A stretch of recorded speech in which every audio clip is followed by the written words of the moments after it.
Publikasinya beda dengan Indonesia kalau yang di kampusku bukan Scopus oriented.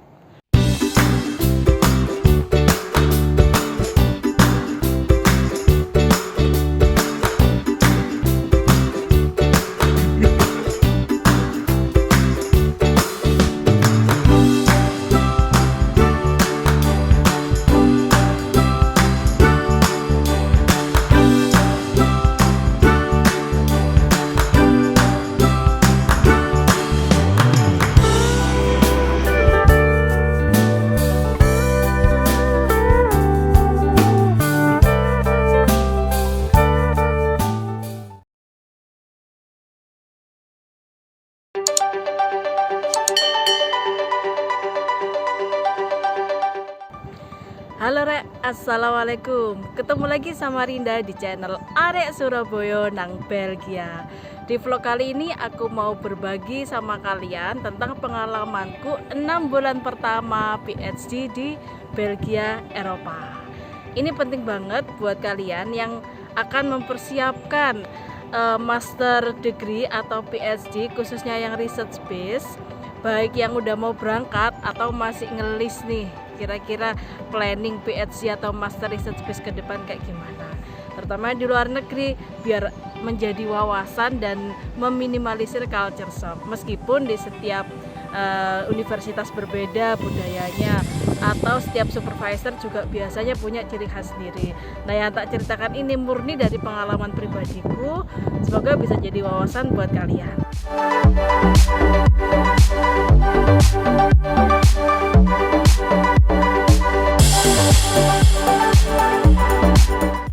Berbeda halnya dengan pengalaman 3 bulan pertama aku PhD Research Base di Belgia, itu masih banyak perintilan program atau aktivitas yang harus dilalui karena kita harus melalui proses orientasi, adaptasi, dan matrikulasi. Terutama yang terakhir ini ya, matrikulasi ini maksudnya adalah short training yang harus dilalui dan juga lulus ujiannya. Kenapa?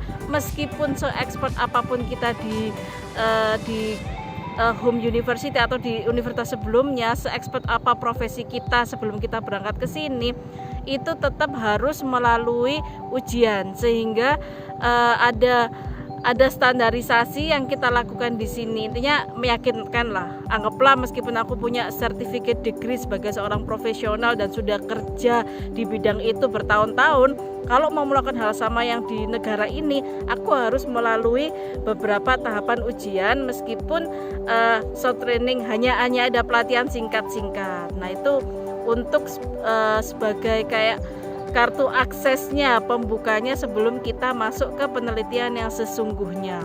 Setelah di 3 bulan pertama itu lulus ujian-ujian short training, barulah di akhir semester 1 ini mulai menjalani aktivitas sebagai seorang PhD student research base yang sesungguhnya.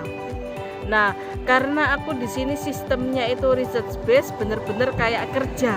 Jadi nggak ada jam khusus buat harus ngantor, nggak ada jam khusus buat harus nge-lab, tapi ada jadwal khusus kalau ada di lab, di ini kerja lapang, karena kerja lapang ini berjadwal gantian sama sesama kolega sesama PhD.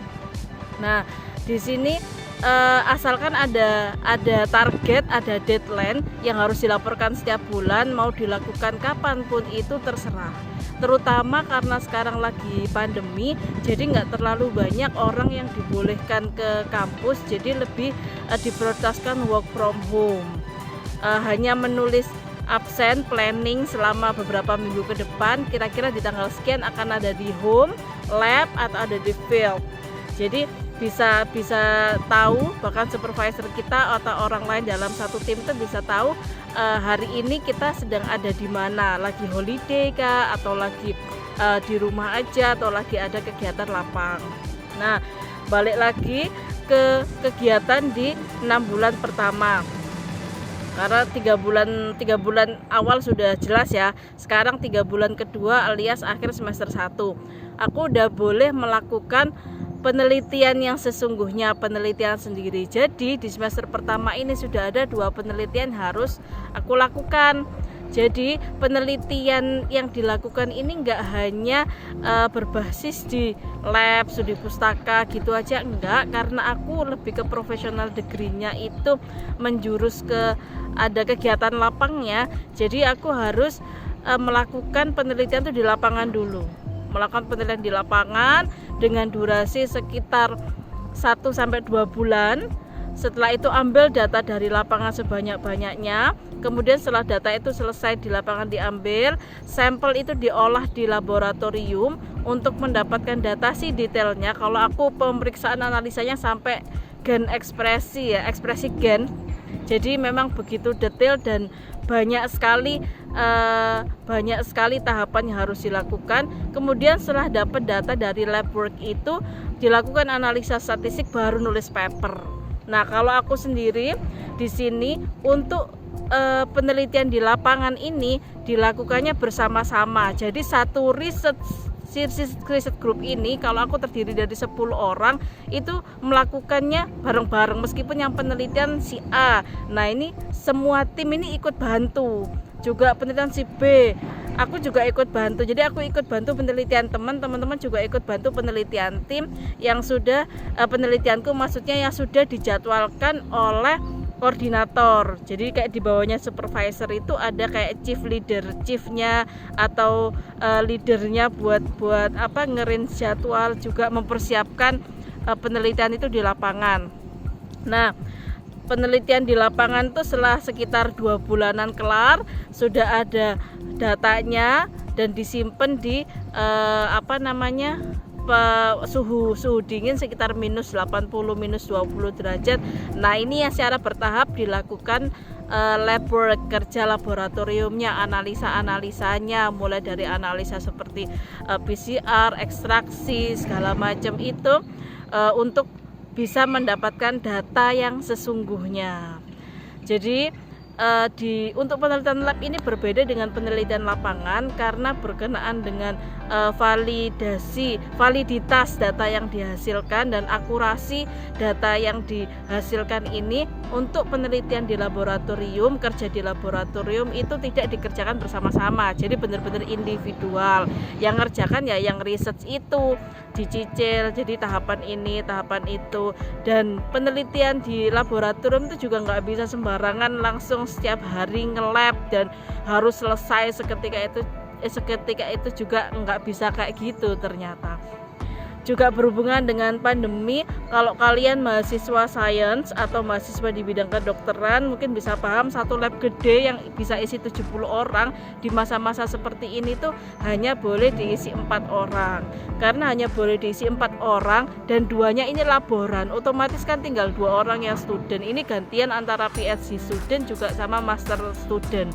Otomatis ada space waktu yang lebih lama untuk menunggu ngantri lab. Tapi sama-sama pahamnya biasanya satu orang itu nge-lab hanya membutuhkan untuk satu kali analisa membutuhkan 7-10 hari, kemudian ganti temennya, nanti gantian lagi. Jadi terjadwal. Di situ sudah ada seperti paper sheet online yang bisa diakses semua orang untuk bisa menjadwalkan diri melakukan kegiatan di lab. Kalau sudah ada yang ngisi nama di tanggal itu ya kita udah nggak bisa ngisi nama. Kalau sudah pas 4 orang nggak bisa ngisi nama. Tapi kalau masih ada yang kosong kita bisa ngisi nama. Kalaupun di tanggal yang kita inginkan itu ternyata penuh ya sudah otomatis di tanggal yang lain. Jadi sistem kerjanya di lab seperti itu. Nah, kalau sudah terjadwal di tanggal itu ya harus benar-benar datang di tanggal itu sesuai dengan jam yang kita cantumkan di lab. Karena apa? Semua orang juga membutuhkan fasilitas tersebut. Kalau kita ada telat, ada molornya kan eman-eman, jadi bisa dipakai oleh orang lain. Nah, jadi ada diusahakan on time datang ke lab tersebut dan melakukan penelitian sesuai dengan step dan prosedurnya. Setelah kegiatan lab itu dilakukan hingga selesai, barulah ada data yang dianalisa statistik. Kebanyakan kalau aku baca paper di luar negeri banyak yang menggunakan SAS ya statistiknya. Tapi kalau di universitasku bebas, kalian mau pakai aplikasi apa bisa. Kalau aku sendiri prefer SPSS ya, karena dari S1, S2 sampai sekarang SPSS cuma pakai update yang terbaru. Bisa 20-an ke atas, sekitar 24,0, 27,0 yang dipakai. Jadi lebih fleksibel, yang penting hasilnya itu sama-sama validnya. Gitu ya, Rek. untuk saat ini aku sudah ongoing mengerjakan 2 paper research ongoing dan 1 lab work. Kalau untuk kerja lapangnya udah selesai, jadi 2 paper 1 lab work.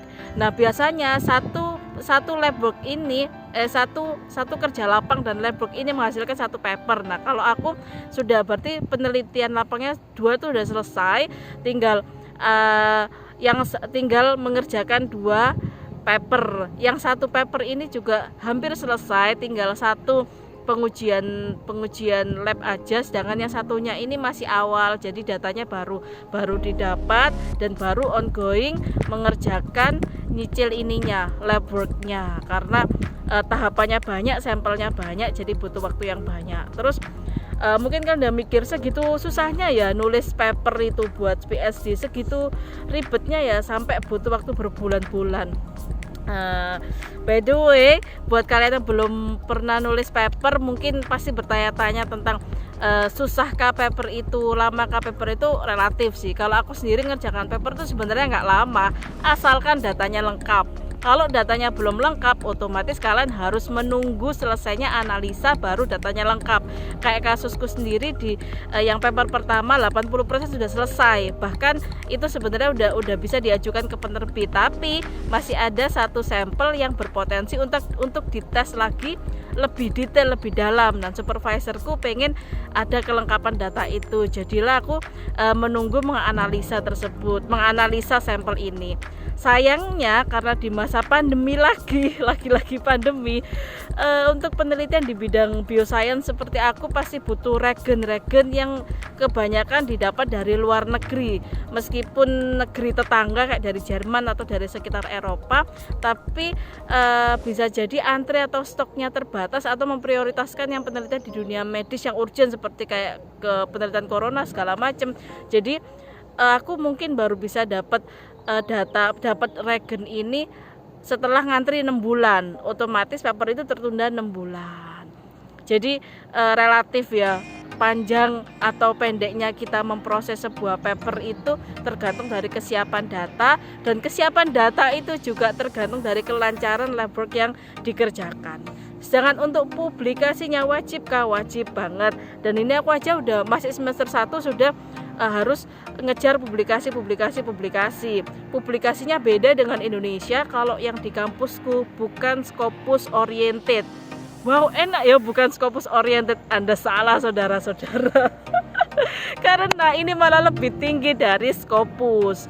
Jadi kalau disetarakan sama Scopus, risetku, publikasi yang harus dilakukan di universitas ini, di Hand University tempatku kuliah, ini kalau disetarakan dengan Scopus itu kira-kira top tier atau Q1. Kalau disetarakan dengan Scopus loh ya. Ada beberapa yang Q2, tapi hampir tidak ada, bukan aku belum nemu yang Q2 ke bawah. Jadi publikasinya standarnya kayak gitu. Udah bisa bayangin kan ya, kira-kira bisa nggak ya? Emang yakin bisa pasti tembus kayak gitu? Aku sendiri nggak yakin, tapi let's push to the limit. Kita yakin aja kalau kita istiqomah, konsisten belajar suatu hal, insya Allah bisa karena terbiasa, expert karena dilakukan berulang-ulang. Gitu ya. Jadi aku pun terus menyemangati diri sendiri dan terus belajar, insya Allah bisa. Karena target kebanyakan paper yang harus dipublikasikan di sini harus high impact. Jadi kita pun ini akan jadi pengalaman berharga buat kita untuk bisa nge-push limit kita menjadi peneliti yang benar-benar peneliti. Di samping itu ada beberapa target yang harus dicapai, kayak kelulusan tuh minimal 3 paper. Tapi kalau kalian ada di suatu research team, research group seperti aku yang super aktif kayak gini, jadi sebulan bisa menghasilkan 2-4 penelitian, itu sudah tidak terbatas 2, 3, 4 paper, tapi sebanyak-banyaknya. Jadi setelah begitu banyak, nanti kalau sudah waktunya lulus tinggal dipilih mana yang akan dijadikan disertasi. Keretaku udah mau datang. Kayaknya gitu dulu aja vlog kali ini. Kurang lebihnya sepurane sing akeh dari Rinda cukup sekian. Semoga bermanfaat. Jangan lupa klik subscribe. Assalamualaikum warahmatullahi wabarakatuh. Dadah.